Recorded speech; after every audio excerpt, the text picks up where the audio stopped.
Welcome to Luca and Miguel. Enjoy the video. You'll start by verifying your browser and opening the Extensions or Add-ons Manager. Once done, search the store for a content blocker or YouTube-specific extension. You need one that can block URL patterns.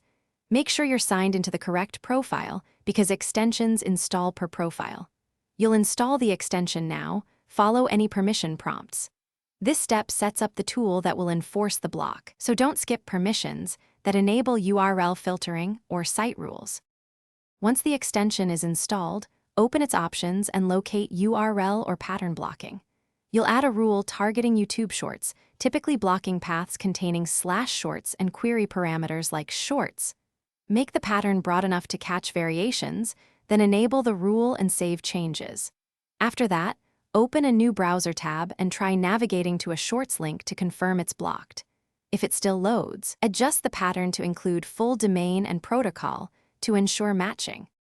To finish, pin the extension for easy access and verify the rule is active across Windows. If YouTube still shows Shorts, clear your browser cache and reload YouTube. Caching can let content slip through temporarily. If problems persist, disable other extensions one by one, because ad blockers or script managers can override or conflict with URL rules. As a key troubleshooting tip, test in a private or guest profile to isolate profile-specific settings, then reapply your working pattern to your main profile once confirmed. Thanks for watching and please subscribe.